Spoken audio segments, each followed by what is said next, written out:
Good afternoon. Time Flies by Dennis Beck, our theme song. We appreciate Dennis providing that for us every week. And of course, Don, we have our guest today, Don Stockton, with us. Don, welcome. Thank you. Yeah, absolutely. Glad to have you. And of course, Dennis Beck was raised right down the street from where you live. Yeah. The Becks, another great Marshfield family. Sure. And so it's kind of always interesting to tie families and folks together and reminisce about the days gone by. And that's what we're here for, is to document history.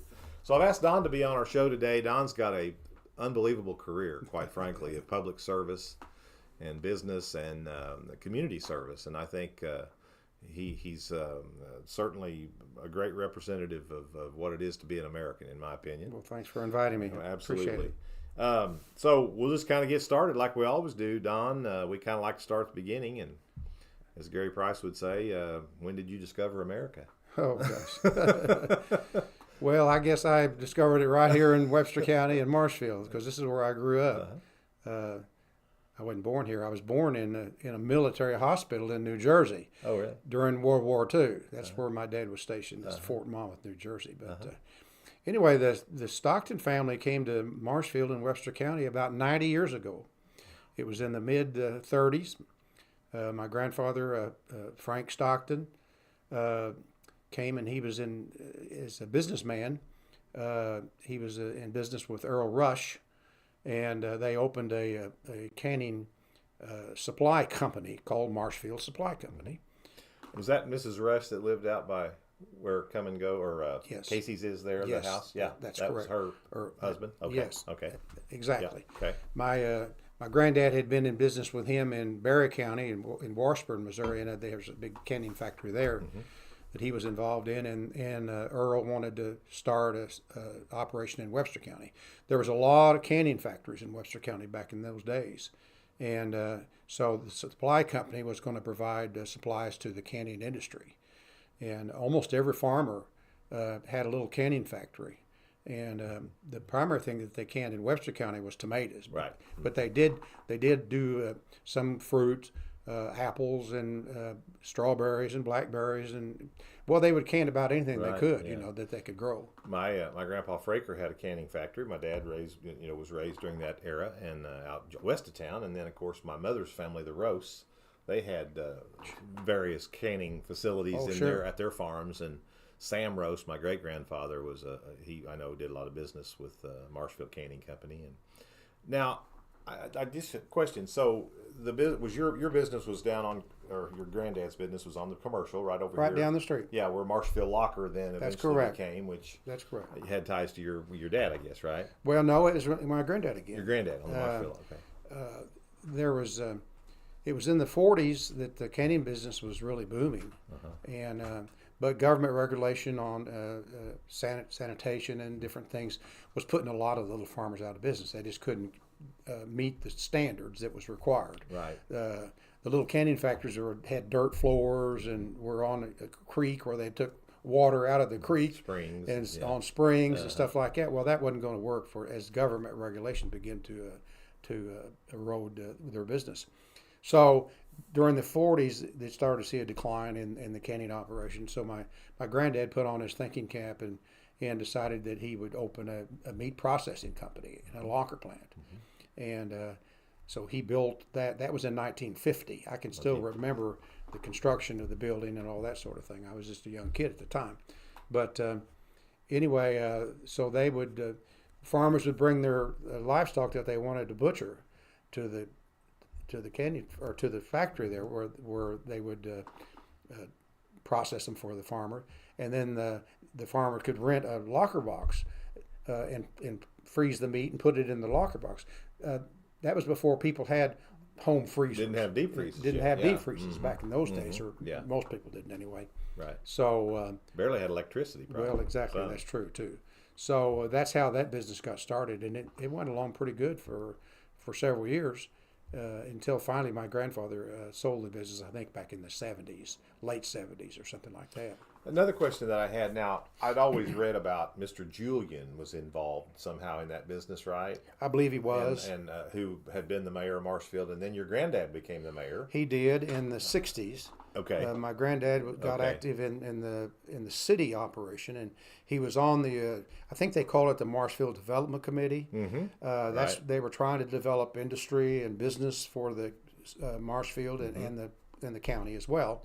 And one of the first big operations that they brought into town when my granddad was on the board was Hutchins Industries. Yeah. Marshfield and Steel. Marshfield Steel. Yeah. And there was one little building down there which is still there. It's still in use, and then that's where Hutchins first moved into, and then they started building all that other construction down there. I think I read somewhere that they had 1,000 people working there at one time. I don't know if that may be all of Hutchins, but it was the place in Marshfield to get a job. It was. In fact, I worked there for a couple of summers Did when you? I was going to college. Then I'd come back and work in the factory for the 3-month summer vacation from school, and they actually offered me a job after I graduated, and they wanted me to go to work in the foundry up in Springfield, and I thought, I don't know if I want to work in a foundry or not, to tell you the truth. So I turned them down. It'd and probably been an office job, though, probably. No. Well, they wanted me to learn the business and to run the business there. I see. Yeah. And but anyway, I respectfully declined from that. Well, you did okay. So the Marshfield Locker, by the way, for those that don't know, would be 2 doors down from Crawford Tire. Yes. There was a building there between them that's now been tore down, but it would have been that the building. The next building from Crawford's now is, and it's still there. It is. The building's still there. And in fact, the Crawford building was also my grandfather's building. Was He it? owned all those buildings. I see. And the Crawford building was the one where the supply company kept all their supplies that they sold to the farmers. What they sold the farmers was the seed and the fertilizer to plant the tomatoes. They would The jar or the cans. later they would provide the cans to them and the can capping machines to seal the cans, and they would almost all of it was done on credit. The farmer didn't have to spend any money to get all of those supplies. My granddad was carrying the credit for them to do that, but they had to bring their tomatoes to him when they harvested At them. the end, yeah. And then my grandfather would sell the tomatoes, and I can still remember they brought in freight cars there was a spur right behind the building, and they would load those freight cars full of canned tomatoes, and a lot of them were sold to the government back in the 50s, 40s, and 50s. Yeah, probably right after the war. Or Yes, it during was. the war. I did have a tomato label here, and I think it may be in my other room in there, but I think it was the Greer tomato factory, which I think it was one of the bigger ones north I've of seen town. that. Yes, Yeah. that's correct. I remember your grandfather from church as a boy. I can remember him, and of course your dad, Laverne, was just a wonderful guy. I mean, the most friendly guy in town. If you saw Laverne Stockton, you were going to get a "Hey, how's it going, Fraker?" And he was just that kind of a guy. Tell us a little bit more about your dad, and then your mother too. Yeah. Well, my dad, he never knew a stranger. Uh-huh. He loved to talk to people. He worked for my granddad in the businesses down there for all those years, and he was a basketball referee. He loved sports. He was a good basketball player when he was in high school, and in college he played at State Teachers College in Springfield, which was Missouri State now. Yeah. And Now, is that where you went to? it is. Yeah. And to go off topic just a little bit, my sister and I both went there following my dad. I have 3 grandchildren that all went there and got their degrees. So we've got kind of a legacy of the family that are all alums from Missouri State. And you had one other sibling, right? With Rick? Yes, I had. So one brother and one sister? Right. Yeah. Right. He didn't go to Missouri State, though. He went to Drury College. He went to Drury, but he was a fine musician. I do remember He that. was. Really good. He became a music teacher. Yeah. And he did that for a number of years. But anyway, I digress a little bit. But my dad. No, that's what we're here for. Well, okay. Talk about our families and histories. Right. My dad lived a long life. He lived to be 99 years old, which is amazing when you think about it. But he didn't have any diseases, and that's why he lasted that long. He didn't have cancer. He didn't have heart disease, and he ate good. He drank milk at every meal. He did. He always claimed that that's one of the reasons why he lived so long. And he appeared, at least, to be a happy guy. I mean, he seemed like, they say, there's a lot of power in positivity, and he appeared to be that kind of a guy. I think that's true. Yeah. And so your mother, My mother was she was a stenographer by her training. She went to a business college in Illinois. That's where she grew up. what was her maiden name? Keenan. She was Keenan? Okay. an Irish name, an Irish family, and my dad met her in the little town that he went there to teach school Okay. before the war started, and that's when he met my mother, and they soon got married, and then my dad went into the military during World War II. But my mother, she worked for years at in Springfield at the Mercy in the Mercy system, St. John's system. She was a stenographer to several different doctors over time. And then later, she actually came to work in this building. Yeah. She was a secretary for the superintendent Bell back in the late 50s and the early 60s. And so it was fun coming back into this building and remembering that my mother worked here. Of course, I went to school for 12 years in this building. That's right. Yeah. And this was the counseling office, I understand. Probably it was at least when I was in school. Okay. So you graduated in 1961. Yes, 61? I'm a 61 graduate Yeah, from of Marshfield High School. Yeah. And then on to MSU. And then I went to the University of Missouri first for 3 semesters. Oh, okay. I was fortunate enough to get a music scholarship. Okay. And I played a trumpet, and kind of like my brother, he came along later. He learned that from me, I guess.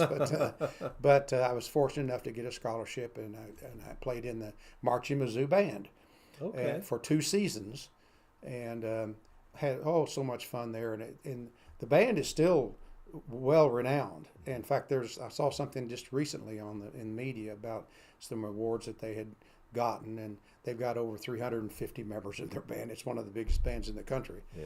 And it wasn't that big when I was in it, but I certainly had a lot of fun with all of that. So that had been like 61, 62, 63, right? That's in there. correct. 61 and 62. I was at the time I was studying engineering, and I didn't really like it after I got into it for a while. So I left Missouri and came back to Springfield. And after a time, I enrolled at that time it was Missouri State. Well, it was Southwest Missouri. Right. And SMS. SMS. So I enrolled there, and that's where I ended up graduating. Okay. From there, and that was in 66 that I graduated. Then there was a little bit of a war going on over in Vietnam about that time, and so everybody my age was being sought after by the draft boards. They sought after me as well. I'd already had 5 years of deferment while I was in college, but that had expired now that I was a graduate. So, but rather than to be drafted, I joined the Air Force Reserve. Yeah. And I was living in Kansas City. That's where I took my first job after I graduated. And, what a wonderful decision, right? Well, it was, I guess. I guess it was. It became a really a long time part-time career. Yeah. I ended up spending 30 years in the Air Force Reserve, and I guess I wouldn't have stayed in that long if I wasn't enjoying it. But I felt like it was an important thing for our nation, for our defense of our nation. There's just under 1 million people that are in the reserve components, and that's almost half of our military. Complete military. Yes. Wow. There's just a little over 2 million people that are Active and reserve, and just under half of that is reservists, as I was. And we're going to talk pretty extensively about that here in just a minute, because Don has a remarkable career as a lieutenant colonel, which is extremely that's up there, folks. It's a high rank. But before we do that, I just want to touch just for a few minutes about growing up in Marshfield. I assume that you lived right here in town, probably growing up somewhere. I did. And talk a little bit about what it was like growing up in the 50s and early 60s, and then maybe even in this building. Anything remarkable stick out, friends or fun things that you can recall about going to school here for 12 years. Well, yeah, I can try to remember some of those things. We lived 1 block from the square on Washington Street, on West Washington Street.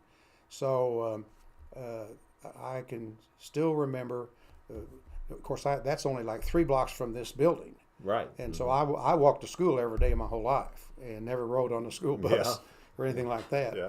But I can still remember the old gymnasium, which was over on this side of the building, down low, and until they built the new gymnasium, and I can remember that construction as well because I was going to school here at that time. Yeah. I think that was in the late 50s. Yeah, 1954 actually. Okay, Yeah.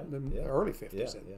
So anyhow, I guess there's two things that most involved me during school. One was the band. I was very active in the band. I mentioned the music thing. And Mr. Lewis had came by then. Mr. Lewis right. was here. He was.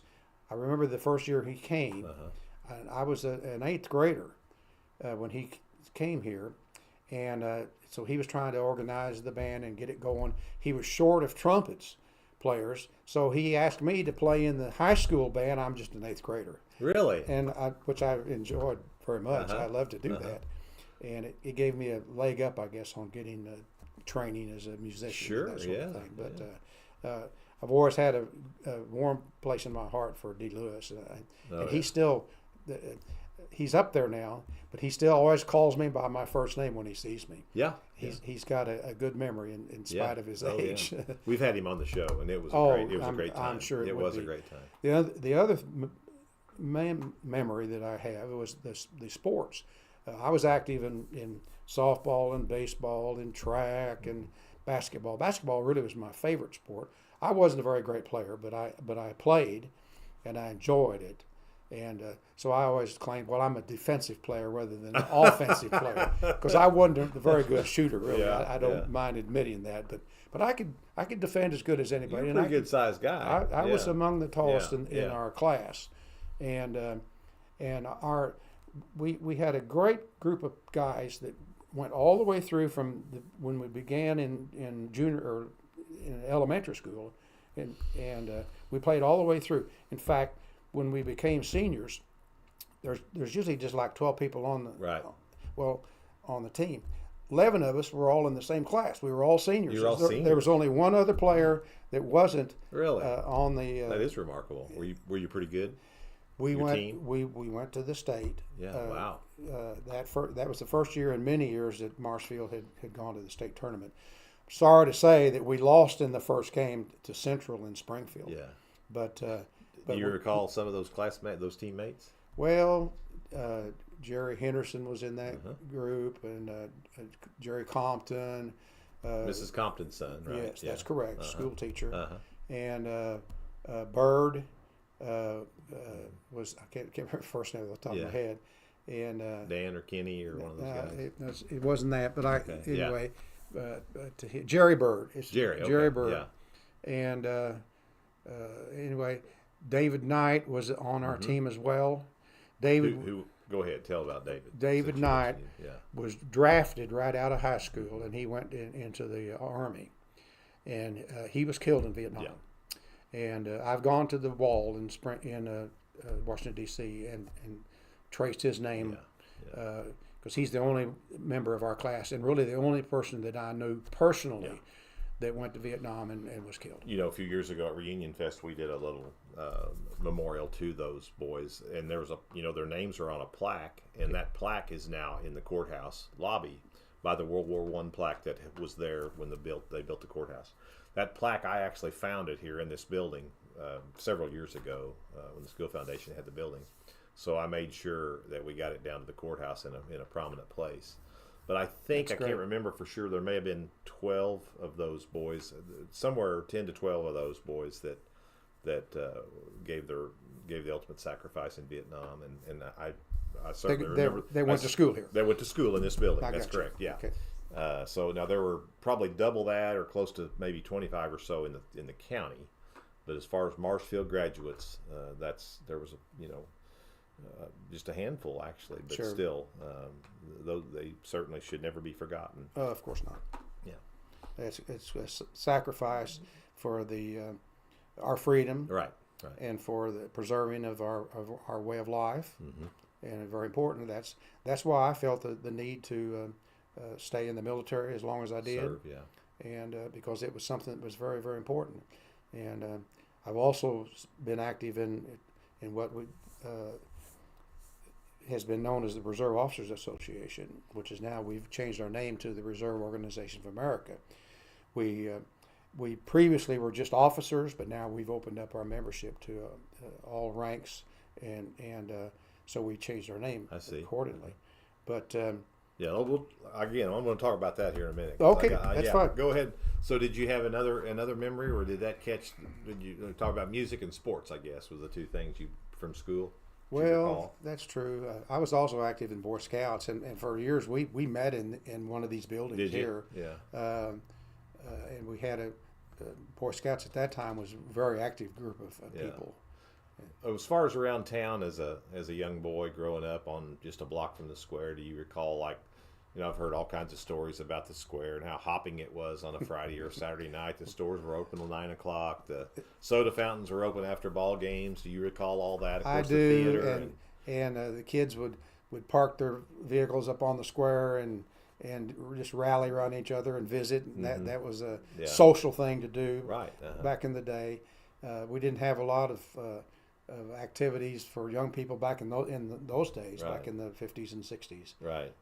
Didn't have a bowling alley yet, right? No, I don't think we did until later on. Yeah, and then a skating rink. I know my folks, there was one, but then I think it went away, about that time. I think so, too. As far as drive-ins, you had, or soda places, what? Do you recall anything special there? Well, I do. I can remember two of them. There was one out at the edge of a Young Shopping Center.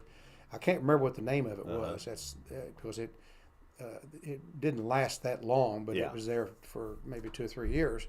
But that was the first one that I recall. And then after they went out of business, well, then Wally McCaskill put in the Dairy Princess on Jackson Street, which is right down from where I live now. Actually, I live in my grandparents' home. That was only 4 blocks from the square, and Wally's the Dairy Princess was just 3 blocks from the square. Right. Where the meat place is now. The exactly. Meats, Exactly. Yeah. But and I remember that was a place to go to and socialize. You had car hops. Oh yeah. Oh yeah. You had car hops would come out and wait on you, and you can sit in your car and eat. Right. So that was always. Did you ever go out to the garbage can? Not often, but sometimes, yes. Yeah, and then the Big Wig came along. I don't know if that when it started. I don't remember it as well. I think it might have been after you'd could well have been. Probably.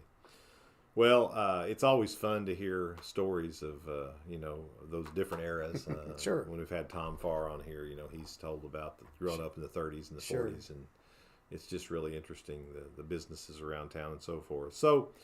Well, okay, so we'll move back to after college. You said you started work. You went to work in Kansas City, and then you decided to join the reserves. I did. Let's kind of get into that a little bit deeper. Your career and what all you did, and because I know you've done things that many of us will never see with your service, and whatever you can talk about or feel comfortable talking about, we'd love to understand a little bit more about it. Well, I am proud of my military service because, as I said earlier, how important I believe it is to our nation's well-being.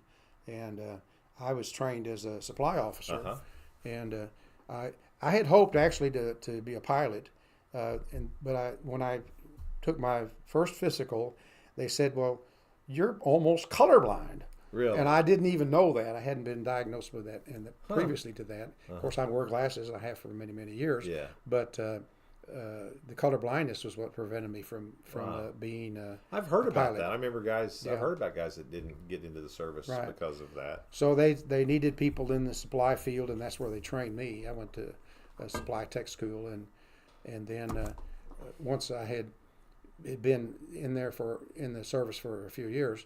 I was chosen by my wing commander to be the wing commander's aide, and that was kind of a prestigious type of a situation to get into because I'm in the wing commander's office working with him and helping him and all that sort of thing. Now, is this the Missouri wing, or how does that structure kind of? We were our wing was a C-130 wing, and it's like a cargo plane, right? A cargo plane, exactly. And although we could haul troops, you could drop troops. But we were located at Richards-Cabow Air Force Base, which is in Grandview, Missouri, just south of Kansas City. I see. Okay. And I was offered the opportunity.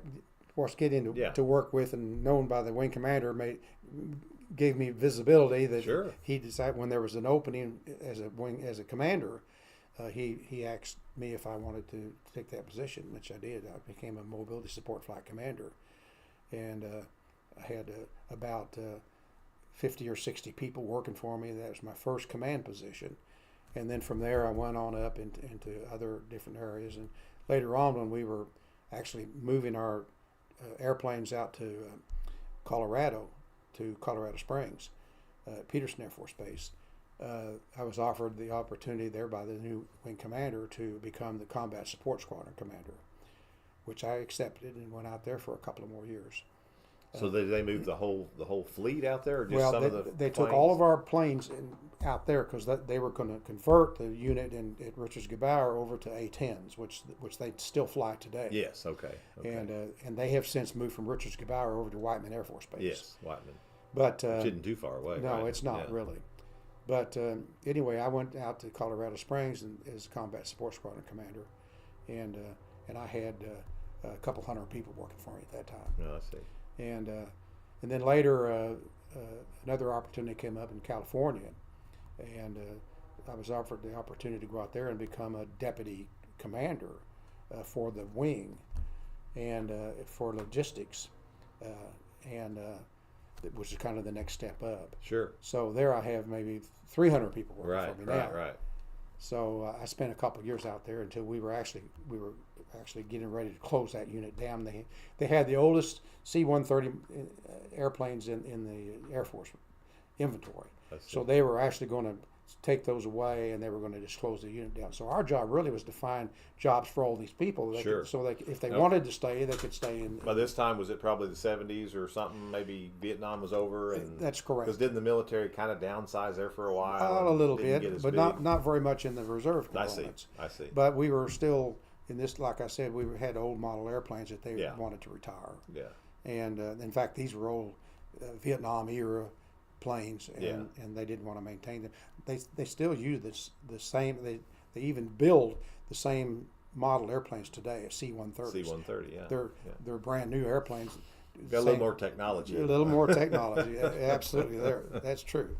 But so was your job as the commander or over the supply and logistics, I guess, to make sure that all that stuff was getting to the combat troops or when they needed them and where they needed them, and I mean it was a big deal. It was a lot of responsibility, wasn't it? Well, typically in a unit like that, you have three different sections. One is the operations. That's the people that are flying the airplanes. Then you have the maintenance people, the maintainers that are supporting them, and then you have the logistics people. I see. That provide all the supplies and everything else that you need to support the whole wing the operation. operations division or something. Yeah, exactly. Yeah. So that's where I was involved. Gotcha. And then once we closed that unit down, I moved to for my final couple more years. I went to Minneapolis, and we had a C-130 unit there that I was involved in, and they offered me the opportunity to be the maintenance squadron commander there. Okay. And I had about 150 people or so that worked for me there,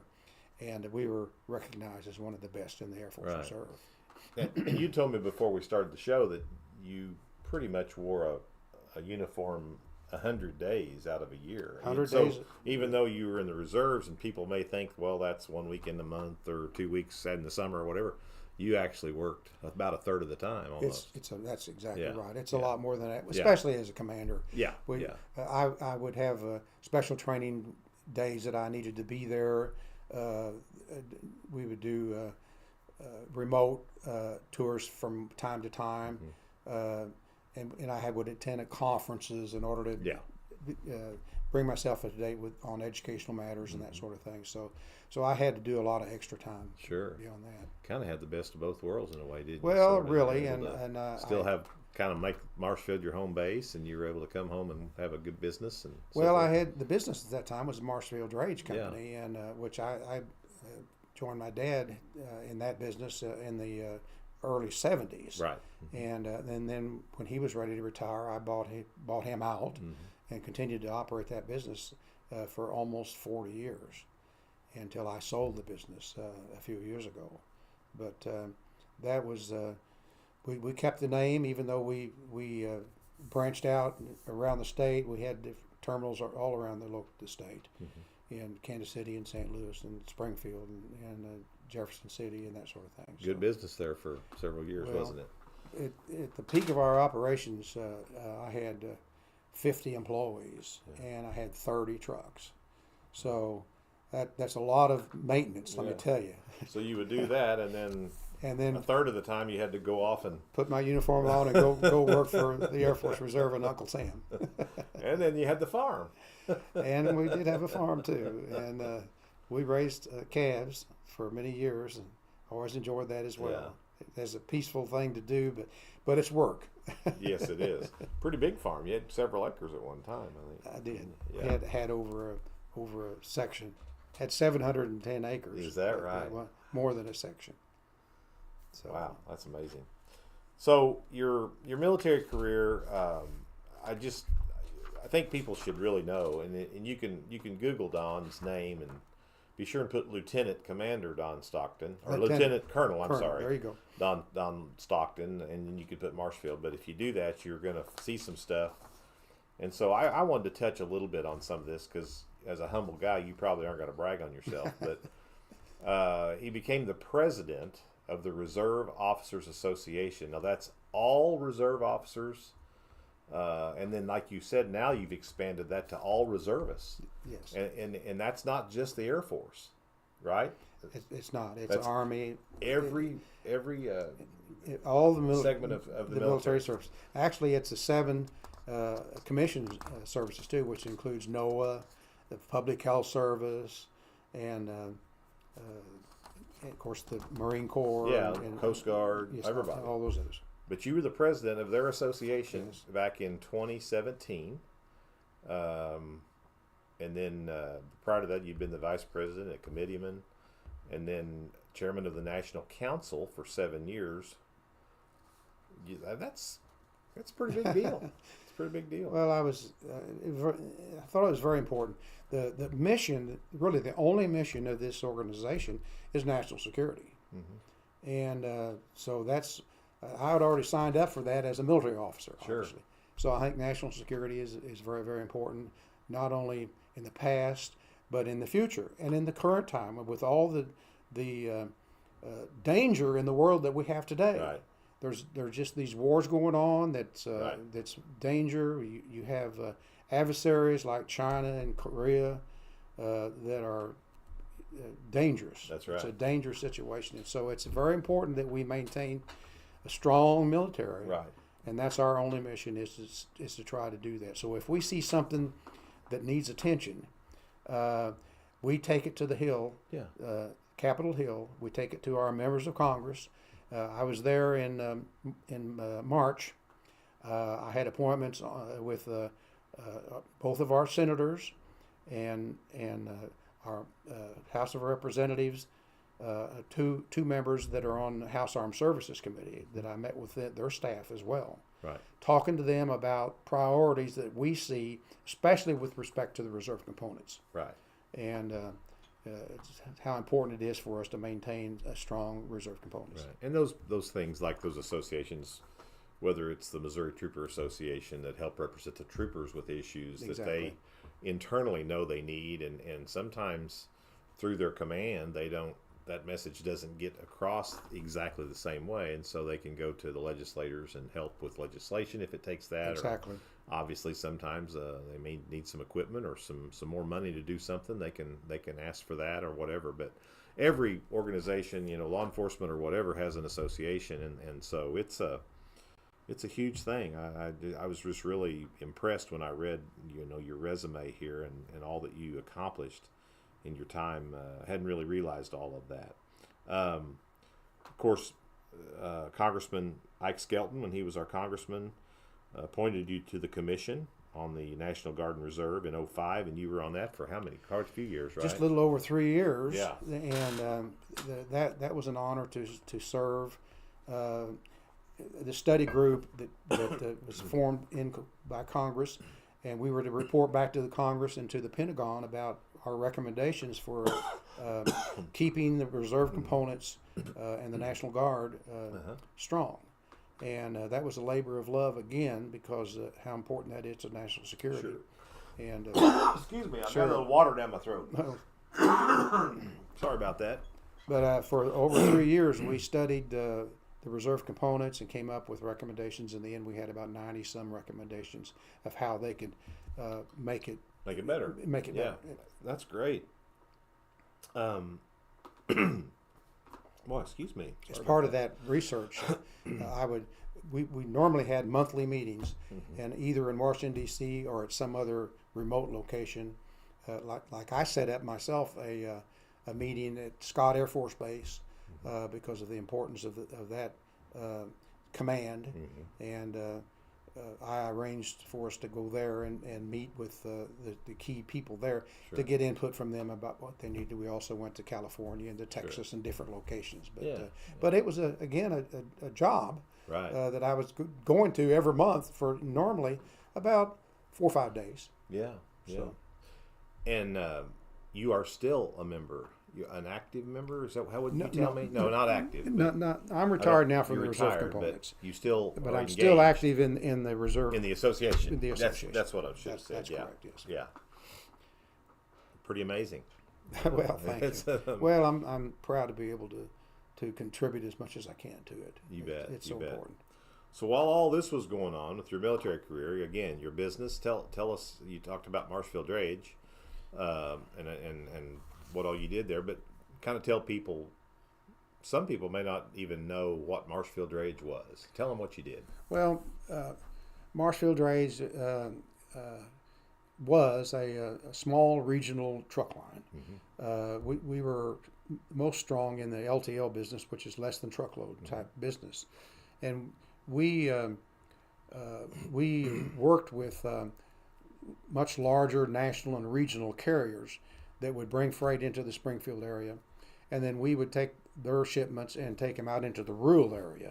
We would run our trucks out about 100-mile radius from Springfield and Marshfield, and at the peak of our operations, I may have already mentioned this, we had 30 trucks, and we were sending out trucks every day out into this rural area to pick up and deliver freight out in the area. So let's say Roadway was in business then, and Roadway would bring a big full load of LTL freight. It wasn't a full truckload going to one place, and they busted up at their dock, and then this little section of it goes to wherever Marshfield goes. That's and so correct. you load it on your truck, and then you head whether it's Marshfield or Lebanon or Mountain Grove or West Plains, whatever, Joplin, and then you get it delivered because Exactly. Roadway can't. They don't have. They're too big to run little trips like that. That's down an to those example, places. and so you've got several regional and national carriers that were, each one of them was giving us a few shipments every day, so it made a business for us. You might have a pretty good load with all those. We would normally. And of course, this was in the days before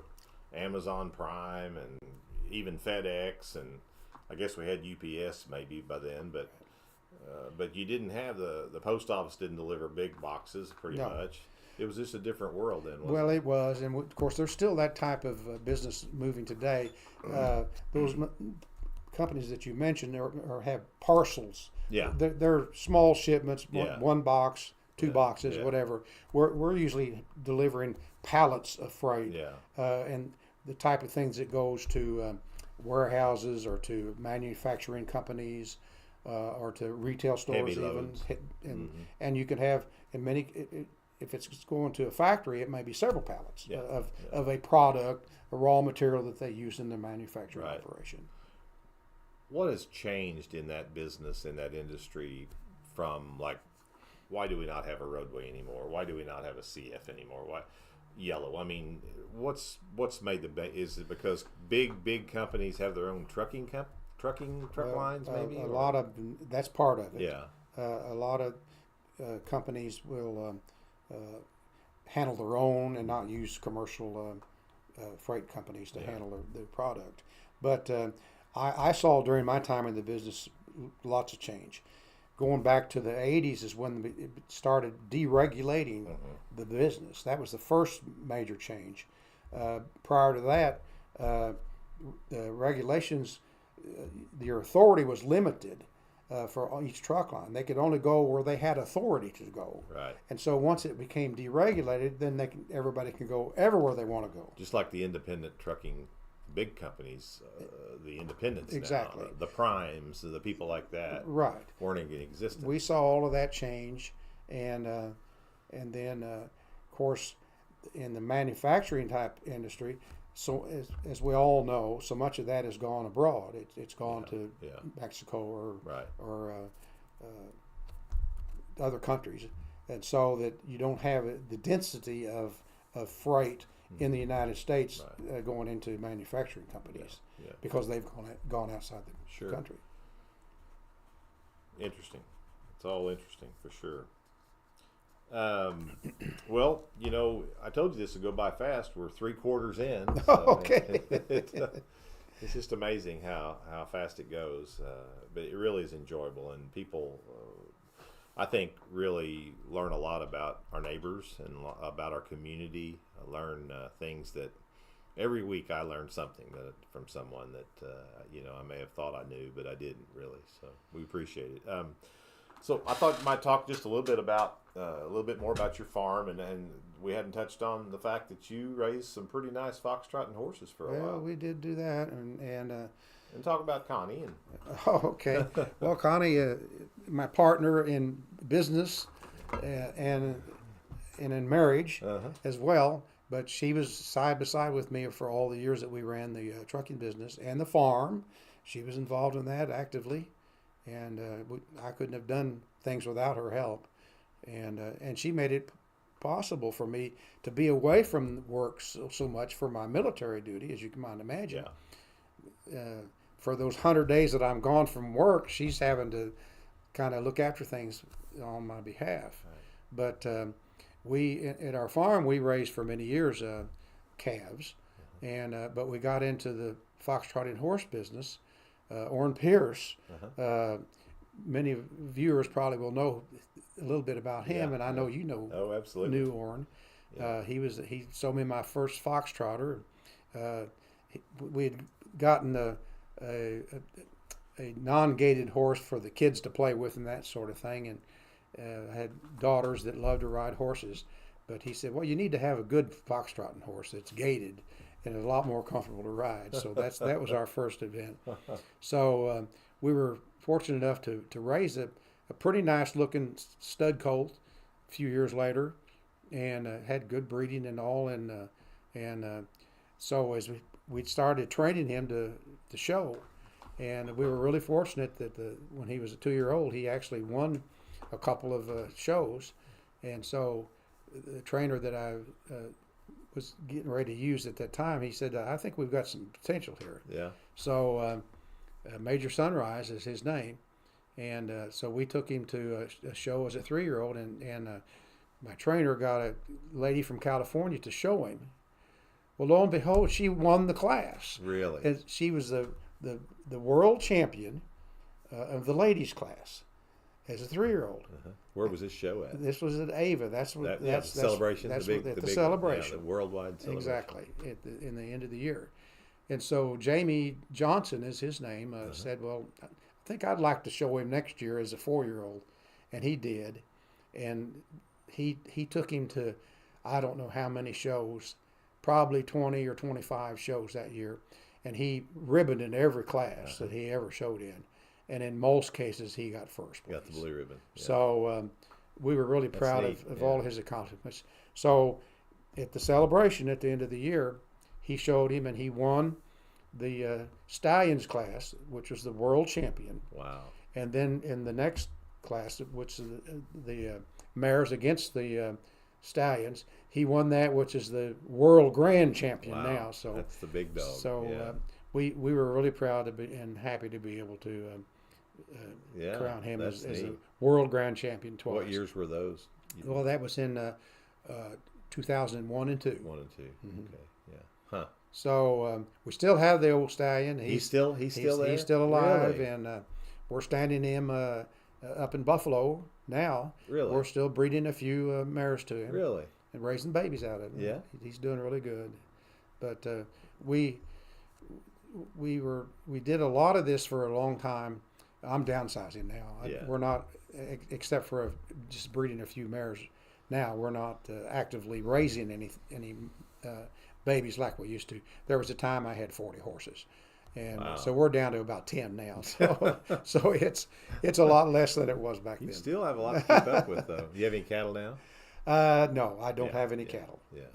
But I always enjoyed having them when I did. Sure, But, sure. But finally, you get to a stage when like we need to just slow down a little Yeah, bit. yeah. And No, that's I kind of do. where I am now. I understand that for sure. Well, the other thing I want to talk about a little bit before we finish up is your community service. You've, along with all this other, you've also served Marshfield in many various capacities, whether it's on the park board or the tree committee or Rotary or whatever. So I thought I might just touch on that a minute. Well, I think that's important that, Yeah. that we all try to find a way that we can contribute to our Mm-hmm. community if we can.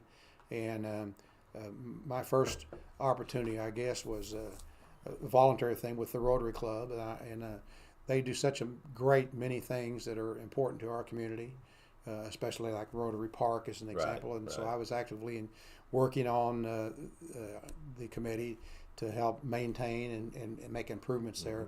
I could give you a long list of the things that we've Yeah. done, but one of the main things that we did at the Rotary Park is the playground area. That's right. And it's named after the Rotary Club. This is a Rotary Playground. Mm-hmm. But that was the beginning of all of that. It's many years ago, back in the 60s, I believe. That's right. So the club has been very active in doing all that, and I was proud to be a part of that as well. And I guess kind of getting involved with the park, the Rotary Park, and all that sort of thing. I was somewhere along the line. I was invited to join the park committee, which I did. In fact, when I first came on to it, Melanie was on the yeah. committee as She well. was, So yeah. she and I sat side by side and Right, working right, yeah. on the committee, making Right. decisions about Right. upkeep there. I spent 9 years on the committee, Yeah. and all very beneficial. I guess the two most important things that happened during the time that I was there was the maintaining all of the city, the beginning of maintenance of all of the city parks with a really nice surface underneath all the playground. Playground, equipment. right. Yeah. So we got a grant from the state, Yeah. from DNR, to get the material to Start that. do all of that. That's I'm most proud of that thing for one thing. Mm-hmm. The other thing that happened during my term of office was the purchase of the what's called the Veterans Park and the pool, the city Right. pool. Right. So I sat on the committee when we decided to do all that. We did the research for how we were going to build the pool and all that sort Yeah. of thing. And again, that wasn't just like once a month meeting. I had Right. meetings almost weekly Right. Right. at night in my spare time Yeah. to go and talk about how we can build a really nice community pool that will benefit Yeah, the city. it's a remarkable addition to our town, and if you look back 20 years ago, maybe even less, but say 20 years ago, we didn't have that park sitting over there at all. We didn't have any of that. We didn't have even Elm Street cutting through to That's the new correct. overpass. We didn't have the new overpass. We didn't have the new tennis courts. We didn't have the Rotary Park in the condition that it is today. That's right. And even the walking trail, I was involved in getting that started in 2005. That was the Paul Harris Fellows 100th anniversary, 100th birthday, or Okay. 100th anniversary of Rotary, or what? No, I guess his 100th birthday maybe. Anyway, the walking trail was our century project. Sure. And we started cutting those paths in there. So, and then now they have the Parks Department running programs out of our gym, the baseball programs, the youth programs. There's just been a lot happen in Marshall, and people forget that. They forget about that. They may think, well, we don't have a YMCA, and we're not Republican, we're not Ozark and Nixon. No, we're not.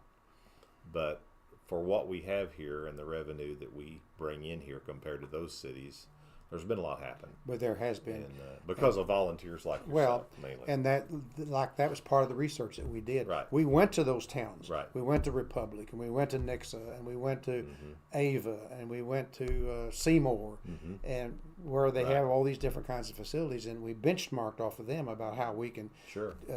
replicate that here in Marshfield. So Right. we have some really nice facilities and opportunities for the youth sports and adult sports as well. Yeah. And we had a vision back then, and I'm sure it's still a vision, that we'll have eventually at some point have a nice recreational facility that adjacent to the pool. That's what the plan was. Yeah, it's all planned out to where it'll fit and work. And right. Yeah, that's great. And then the other thing that you may have been involved in, I think you probably have, I haven't as much, but Hidden Waters wasn't there 20 years ago. And that another kind of the crown jewel of Marshfield as far as, a nature park, a park that's unlike any other park. Indeed, it's so and much those different. folks that have worked there and done all the work, Mr. Beckner especially, I mean, it's amazing what they've accomplished with volunteer labor. And I know many of those people that volunteered for that and still are involved in that Friends of Hidden Waters right. that are active in maintaining that property. That's kind of near and dear to my heart in a way, because it's just down the street from where I grew up. Yeah. And as a child, I used to play in that area. Exactly. And it was just a woodsy area and nature. Yeah. And a stream. Now it's preserved for maybe forever. Exactly. Hopefully. So we hope that it will be maintained and kept for the community. Well, we've talked about quite a bit, Don. This has been great. Oh, talk about your kids. You got some children you want to, I'm sure, share. And well, I grandkids. do. I'm proud to have 4 daughters, and they all live relatively close here. Okay. And they're very prolific. They've raised lots of babies. so I have 12 grandchildren. 12 grandchildren. Okay. And got a few boys in there. Yes, we do. We do. Okay. And some of those grandchildren now are old enough to have their own children as well. Yeah. So we have 18 great grandchildren. You do have 18. 18 great grandchildren. That's a pretty good clan. That's great. But it's fun. Family get together is a big deal, as you can see. Yeah. But we have fun doing things together, and I'm proud of all of them and happy that they're all doing well. That's great. As we all are proud of our families. We got about 7 minutes left. If there's anything you'd like to add, or we've talked about quite a bit, like I said, but just appreciate you coming in and sharing your life story. And of course, again, all this will go in the cloud, so to speak, but for history, for Marshfield, for our community, for future generations, those great grandchildren someday maybe can look at this time we spent and maybe can hear a little bit more about their grandpa or great grandpa that they didn't know. Well, that's a hope. Yeah. And what you're doing here, Lyndall, I think is a wonderful experience for me, and it is for everyone to be able to learn a little bit more about people that they may not have been able to know, and how important. I guess I would say that how important it is, in my view, that we support our national security and that we support our community as each one of us can. Right. And because that makes life better for all of us. Right. And especially for those that follow us. I think. I should have mentioned that you sang by my father in the church choir for what, 30 years, maybe 40? Yeah. Well, probably maybe close to almost 50. Probably really longer than that, because I sang in the church choir when I was still in high school. Did you? Okay. And so that goes back longer than 50 years. That's right. But your dad was one of my favorite persons because we sat beside each other most of the time. Yeah. And I learned a lot from him, not only just about music, but about life. Well, and you both had you have great tenor voice, and he certainly did too. He certainly did. And it was always a pleasure to get to see you and watch you guys sing and perform, at church and in those special numbers and so forth. Yeah, absolutely, I absolutely agree there. Yeah. And those kinds of relationships are you just can't forget those people that aren't from a small town or that have not experienced those kind of relationships, that don't understand how important they are to life, and they're important to our world and our communities. Sure. And I think that's why the more we can talk about things together and share and learn, and it's all part of our culture. And I think we're losing a little bit of that. These things right here and the internet, they're great tools, but I don't know that they're so good on some of the cultural things that we need to keep us connected and bonded together. So I think you're right, Lyndall. yeah. What's in the future? Anything special coming up? You guys do a little traveling still? Well, we've tried to do that more in the last few years, especially since I sold the business now. Yeah. We've got time to do Sure. that travel that we weren't able to do when I had an active business. Yeah. But the Reserve Officers Association has an international organization as well, and I've participated in that, Wow. and it's primarily NATO countries, Okay. as you might imagine. Yeah. And the U.S. being so active in NATO. You get to go to different countries for We your do. meetings and We've stuff. gone to Yeah. Spain and How neat is that? Poland, Germany, several other European countries. We were in Helsinki a couple of years ago, and that's really interesting to meet officers and senior enlisted people from other nations, compare notes with them about their reserve components, how we can help them get better, how they can learn from us, and us from them. Yeah. It's very important, especially with all the danger that we have in the world again today, Right. in Europe and the Middle East. Mm-hmm. So that's concerning. We're planning to go again in July. Are those annual meetings usually? They're once a year meeting. Yes, they call them a Congress, and the Congress this next year is going to be in Madrid, Spain. So we're planning on going again. Good. And not only do we enjoy the work those organizations do, but we enjoy the social things Sure. and the sightseeing as well. Do you have any trouble with the translations and interpreting? Not really, because for most, really all European countries, their second language is English. It's English. So And all of the sessions that we have are primarily in English, although sometimes there will be French will be involved in their native tongue. yeah. But the French are pretty arrogant people, and they don't want to speak English, I guess. I hope I don't offend anybody on this about that. But Yeah, that's funny. That's interesting. That's great. Well, I think it's about time. It's 1:59. Don, thanks again. I appreciate this.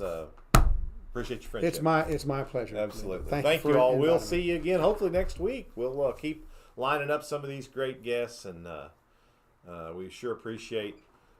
I won't do this patronizing all the time, but Lieutenant Colonel Don Stockton. Thank you. Thank you. Let me turn this off. Okay. My producer leaves me sometimes, and then I have to turn it off. So. Okay.